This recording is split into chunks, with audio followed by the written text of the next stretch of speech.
Record में जानकारी प्राप्त होती है।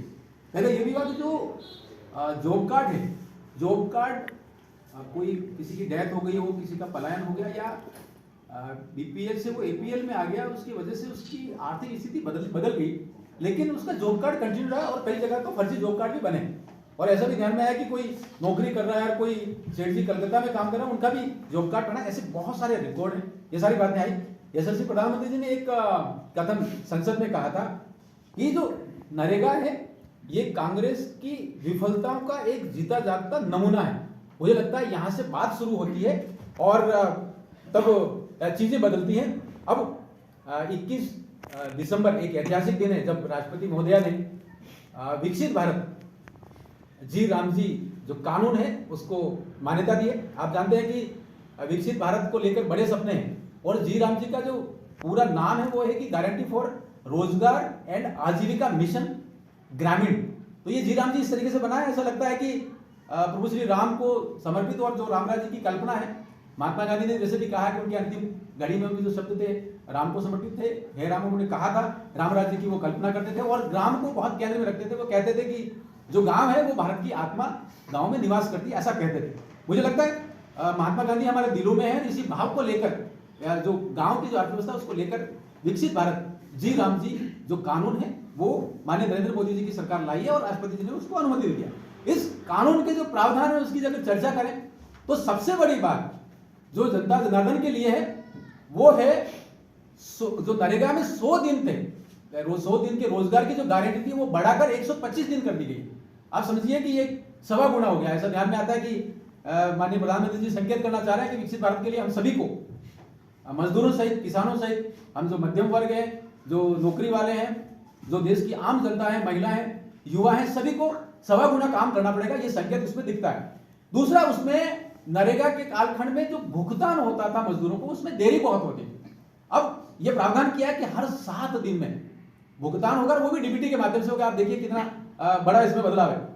और यदि 15 दिन से ज्यादा देरी हो गई तो राज्य सरकार के ऊपर ये पेनल्टी होगी कि कितना वो जो तो अपने आप में इससे पारदर्शिता और बहुत तेजी से ग्रामीण जो क्षेत्र के जो मजदूर बंधु हैं, किसान बंधु हैं, उनको इसका फायदा मिलेगा।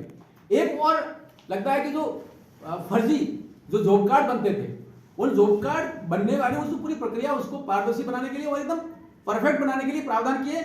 उसमें देखा जाता है कि जो वैज्ञानिक तरीके हैं आज की तारीख में दुनिया में एआई आप जानते हैं कि बहुत तेजी से फैल रहा है। आप तो मीडिया के क्षेत्र से हैं तो हम किस प्रकार से न्यूज जो एंकर है वो भी एआई आने लगे। इसमें साथ ही साथ इसमें जो सैटेलाइट इमेजरी है उसका उपयोग करके ग्राम स्तर का प्लान बनाए। तो विकसित भारत के अनुरूप विकसित गांव का जो प्लान बनेगा वो सैटेलाइट इमेजरी का टेक्निक को लेकर बनाएंगे और इसमें जो काम चल रहा है वो बायोमेट्रिक्स के आधार पर मजदूरों की जो अटेंडेंस है वो होगी, लाइव डैशबोर्ड होगा। तो उससे लगता है पूरे देश भर में चल क्या रहा है, रियल टाइम में क्या चल रहा है ये देख पाएंगे। एक बड़ा बदलाव ये भी आ रहा है कि जो मास्टर प्लान ग्राम का बनेगा वो प्रधानमंत्री गति शक्ति जो राष्ट्रीय प्लान है उसके अनुरूप बनेगा। तो मुझे लगता है पूरे देश में किस गांव में क्या आवश्यकता है ये भी एक पोर्टल पर आ जाएगी। उसके माध्यम से जो डिमांड है वो सारी दिखेगी। आप जानते हैं कि ये पूरा जो विकसित भारत जी राम जी का जो कानून है वो मांग पर आधारित है। राज्य जितनी राशि मांगेगा उतना मिलेगा। हालांकि इसमें आगे कुछ बातें जो कानूनी है वो भी दी गई है। विशेष तौर पर जो नरेगा के कालखंड में आप जानते हैं कि 75% जो सामग्री की राशि है वो भारत सरकार देती थी और अब उसमें कुछ बदलाव किए हैं। विशेष तौर पर जो नॉर्थ ईस्ट के राज्य हैं और जो हिमालयन स्टेट है, जम्मू कश्मीर से लगाकर उत्तराखंड और सिक्किम और ये सारे आप जानते हैं जो अष्टलक्ष्मी राज्य कहलाते हैं, उन सभी में 90% राशि भारत सरकार देगा। यूटी है इसमें 100% है। राजस्थान जैसे राज्यों में 40-60 का रेशो। अब 40-60 का रेशो आते ही एक भ्रम फैलता कि पहले की राशि में कुछ कमी आएगी क्या। तो एक त्वरित इसमें बड़ा बदलाव नरेंद्र मोदी जी के कालखंड में हुआ। जब 2014 तक देखें आंकड़ा तो केंद्र का जितना रेवेन्यू का कलेक्शन होता था, टैक्स कलेक्शन होता था, उसका 32% शेयर स्टेट्स को जाता था, राज्यों को जाता था। तो हमें राजस्थान को भी 32% मिलता था। लेकिन नरेंद्र मोदी जी ने निर्णय लेकर यह कहा कि हम राज्यों को वो राशि 32% से बढ़ाकर 42% कर दी। तो राज्यों की ताकत जो वित्तीय ताकत है वो निश्चित रूप से केंद्र सरकार ने, माननीय नरेंद्र मोदी जी की सरकार ने बढ़ाई। तो राजस्थान को इसमें बहुत सहूलियत होगी। एक बड़ा बदलाव इसमें यह भी दिखता है, जैसा कि पूरे उद्देश्य को लेकर देखें प्रशासनिक व्यय, विशेष तौर पर जो रोजगार सहायक के पद पर जो कुछ लोग लगे हुए थे और कुछ लोग वहां मेड के रूप में काम करते हैं, उनका भुगतान, ये प्रश्न आया। लेकिन जी राम जी में, क्योंकि राम राज्य है तो निश्चित रूप से कुछ बढ़ेगा, तो वो 6% जो प्रशासनिक व्यय उसको बढ़ाकर 9% कर दिया है। मुझे लगता है कि अब जो मेड और उनका रोजगार सहायक का जो भुगतान है, उनका वेतन है, वो बहुत सही टाइम पे मिल पाएगा। ये एक बड़ा बदलाव है। इसमें मोटे तौर पर कहें तो कुछ सेक्टर तय किए, 4 सेक्टर तय किए, और 4 सेक्टर के आधार पर ग्राम अपनी योजना बनाएगा और उन योजनाओं में 4 सेक्टर्स को प्राथमिकता देनी पड़ेगी। और 4 सेक्टर है क्या? क्योंकि आप देखते हैं कि पूरा प्रदेश 2014 के बाद बदला है देश में। मोदी साहब जब प्रधानमंत्री पहली बार बने तब देश में लगभग 27 करोड़ लोग बीपीएल में थे, लेकिन आज की रिपोर्ट और वर्ल्ड बैंक की रिपोर्ट और बकायदा सारे अंतर्राष्ट्रीय एजेंसी उनकी रिपोर्ट जो आई है उसके अनुसार 5 करोड़ से नीचे हो गया, लगभग 4 करोड़ 67 लाख लोग बीपीएल में रहे। तो ये जो बड़ा बदलाव आया है कि काफी लोग जिनकी आर्थिक ताकत बढ़ी है, उसकी वजह से गांव की आवश्यकता बदली।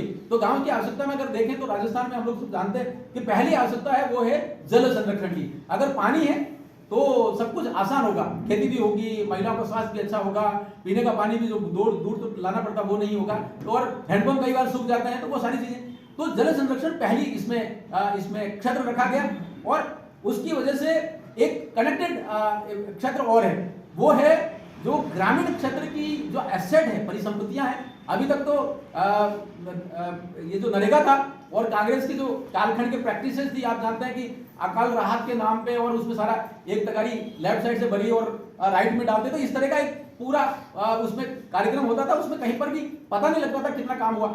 नरेंद्र मोदी जी ने विकसित भारत की जो ये योजना जी राम जी योजना है, इस योजना में कहा है कि जी राम जी के तहत सारे काम पक्के होंगे। मुझे लगता है एक बड़ा बदलाव इसमें हो रहा है। जो पक्के काम होंगे तो आप देखिए कि ग्रामीण क्षेत्र की जो आवश्यकताओं की परिसंपत्तियां हैं, चाहे वो आंगनवाड़ी हो, चाहे स्कूल के एक्स्ट्रा कमरे हो, चाहे प्रार्थना के लिए बाहर का एक बरामदा हो, ये सारी चीजें जो है बहुत सुरक्षित होंगी। कई बार ये भी आता है कि साहब आंगनवाड़ी तो बन गई, पटवार हल्का बन गया, उसका कार्यालय बना हुआ, लेकिन उसकी बाउंड्री वॉल नहीं, सारी चीजें जो है ना धीरे धीरे इसमें होंगी और नई चीजें और आएंगी।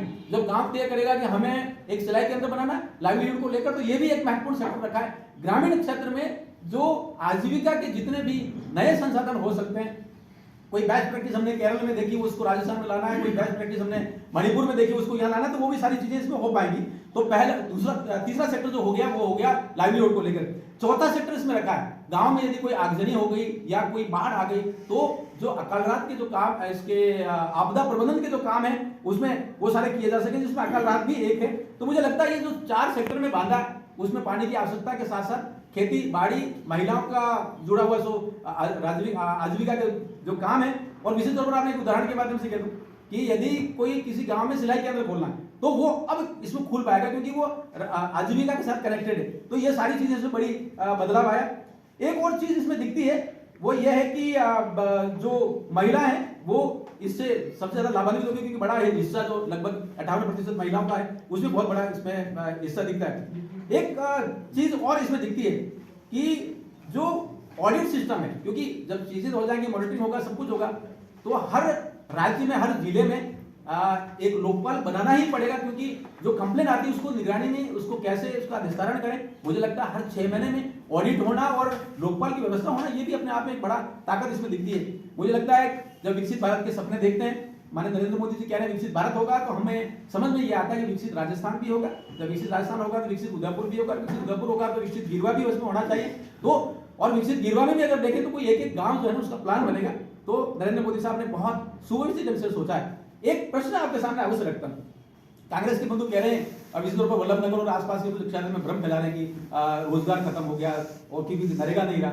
उनको समझना चाहिए कि उन्हीं के एक नेता पी चिदम्बरम साहब ये जब केंद्र में मंत्री थे तो वो कहा करते थे कि नरेगा में कहीं ना कहीं इसमें सुधार करने की आवश्यकता है। और वो सुधार क्या है? सुधार ये है कि खेती के लिए मजदूर नहीं मिलते जब पीक सीजन होता है, जब बुआई होती है या फसल काटने का समय होता है। नरेंद्र मोदी जी ने इसमें एक प्रावधान किया है कि राज्यों को यह अधिकार दिया है कि वो 60 दिन का अवकाश कर सकते हैं। वो 60 दिन का अवकाश टुकड़ों में हो सकता है, खरीफ की फसल के लिए भी होगा, वो रबी की फसल के लिए होगा, बुआई के टाइम अलग करना है, वो सारे पावर्स स्टेट्स को दिए। जब स्टेट्स अपने अलग अलग कालखंड में, कोई गंगानगर और आप देखें उदयपुर के आवश्यकताओं का भी अंतर है, तो मुझे लगता है कि ये कलेक्टर जब ऑर्डर जारी करेंगे तो अलग अलग कालखंड में इसमें छूट देंगे।